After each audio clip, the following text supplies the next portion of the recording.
on the sidelines. Fourth quarter is among us dito sa Paco Arena. Rafgo trying to fish for a foul, can't get it to go. With a stop right there defending the post was Lieva. If there's one guy in this Bataan team who knows the personnel of Bacolod very well, that's him.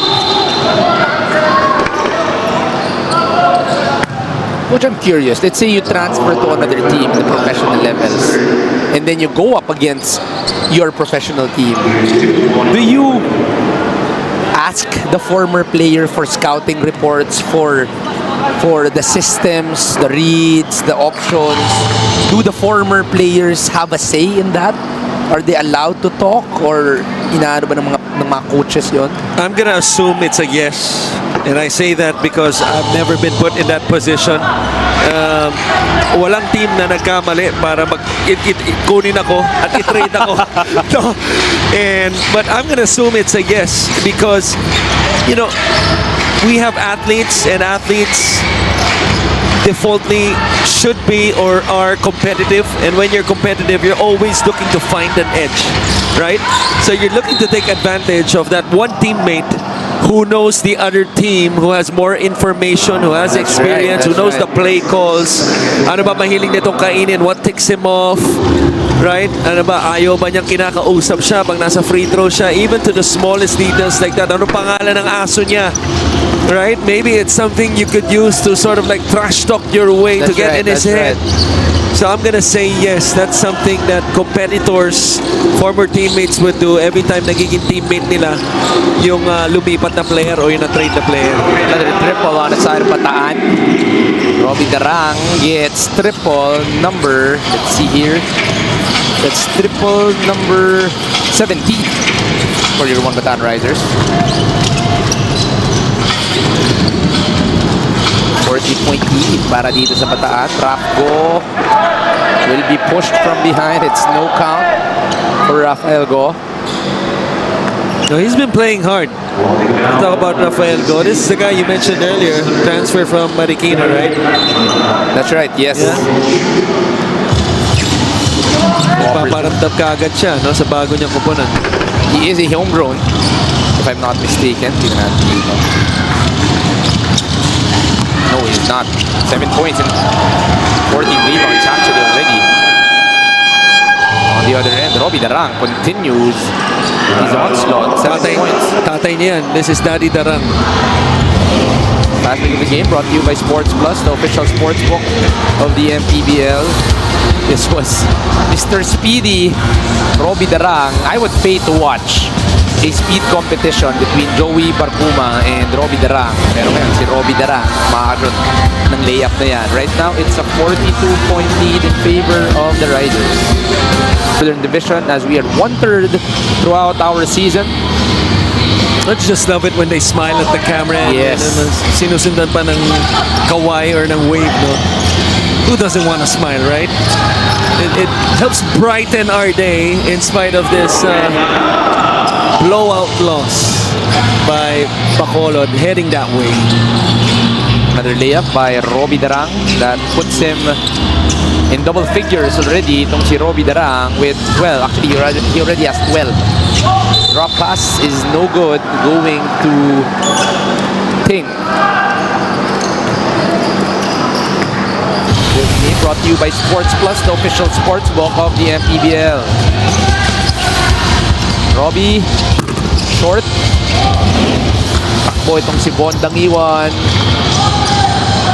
Pretty much a high leaper. Si Von Dangiwan gets the two right there. After the long miss of Robbie Darang. Quick outlet by Chester. Two-man game. Robbie, corner, Dante Pagio. Finally a three for Dante Pagio. Triple number 18 for Bataan. Dangiwan, straight line, but long. Rebounded by Hubert Cani, who has 8 points, 3 rebounds, and 4 assists as well. A quiet ball game, yet still the same production for Hubert Cani. Here he is with hesitation. Lalabas lang para kay Hubert. Ian.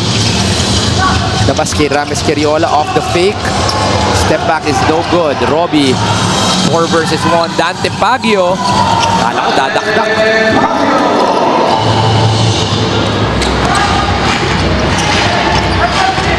Watch us just standing to watch the play, not only from the front court, but worse, from the back court. That led to the 4-on-1 on the last transition play by Bataan. And as if it gets any better, ang papasok para sa Bataan, Alfred Flores. And El Granada is not done. At least there's something to look forward to, Coach Chris.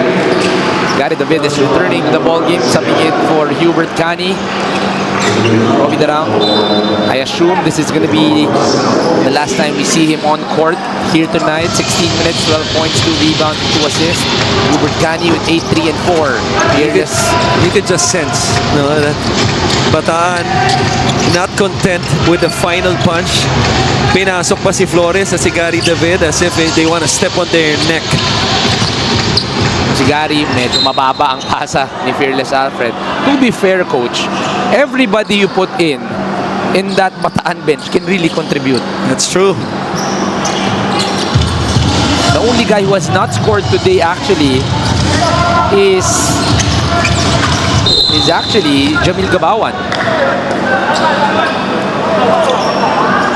Chris Javier has not scored, but he has 8 rebounds, 5 assists, 2 steals, and a block. And Jamil Gabawan, only 2 guys who are scoreless para dito sa Bataan Risers. Anipay, the digital wallet built for the community.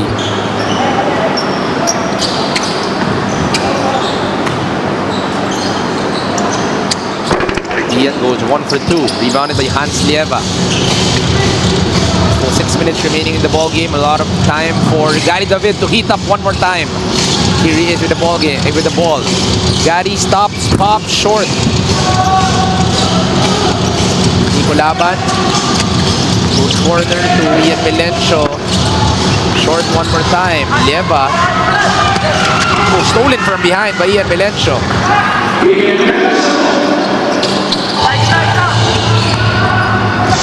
We're just waiting for the final score here. Still 5:32 remaining. 5:51, 44-point lead. Christian moves to a cutting Dante Pagio. Second chance is good for Hans Lieva. Obviously, the second game of Coach Mike. 2-0 so far. Great pickup. Kay Goliano, he seems to have been, to have found yung parang kiliti ng mga player niya. Kahit na, I'm sure marami dito, first time niyang hawakan. Yes. Ito yung agaw ni Chester. That's always a good sign to me. And they will still be tested. Last game nila, as you see this showtime play, breaking the press, alley-oop. Dribble-less press break even. Kasi yung huling team na tinalo nila, which will play later against Quezon City, Basilan, is really a mid-level team. Right, Basilan, before their last game, was coming into that game against Bataan 4 and 5. Sorry, 5 and 5. And obviously, kalaban ng Bulacan, ito, papasok 3 and 10. So the real test is still not there for them against, the quality teams, the above 500 teams. But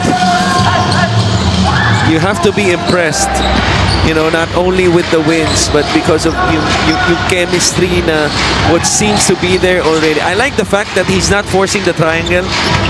Who knows, he may insert this, especially sometimes your schedule, you could play today and then the next game can be in 2 weeks. That could be a window wherein you could introduce some basic stuff. But to me, yan ang takeaway ko kay Coach Mike from one coach to another. Because some coaches, they could be stubborn enough, coming into a situation like Coach Mike and just do things the way you do it. I can see him adjusting to his new team because alam niya ang triangle offense it takes time before everyone can get it. That's right.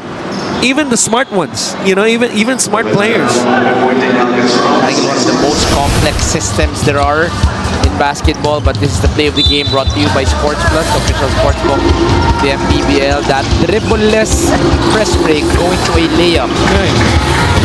So I'm gonna give him his flowers for that. No, how he is handling the situation and not forcing his players to adapt to what he wants, but at the same time using yung mga talento nila. Okay, and maximizing it because it's 2-0 so far for him. Lim gets the two. Fearless Alfred. There you go. No look pass. Dante Pagio. Slow!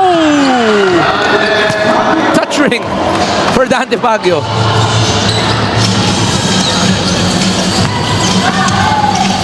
One.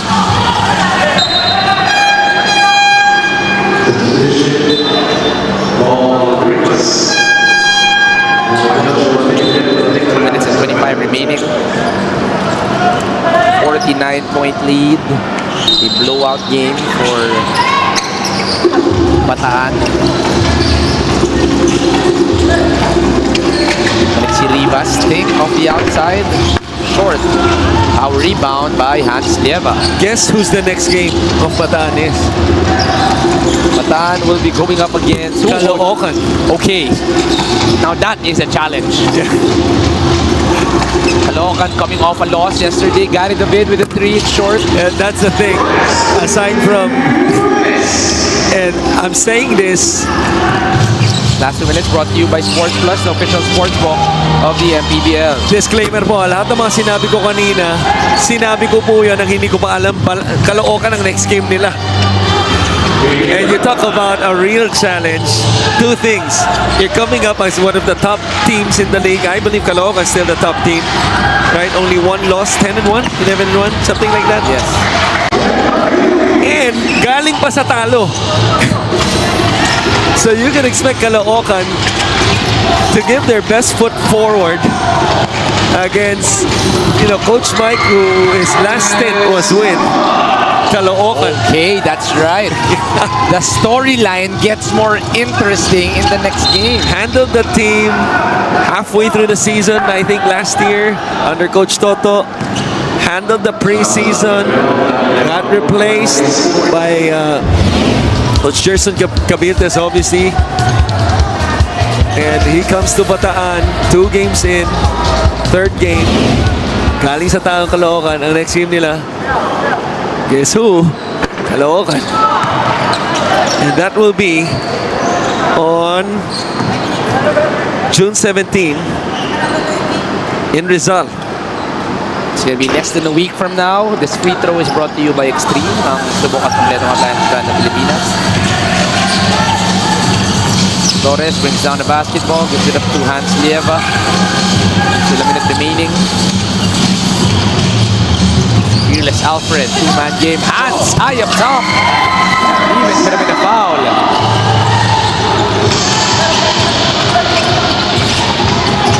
Good addition para dito sa Bataan. Hans Lieva knocking on a double-double with 12, 9, and 4.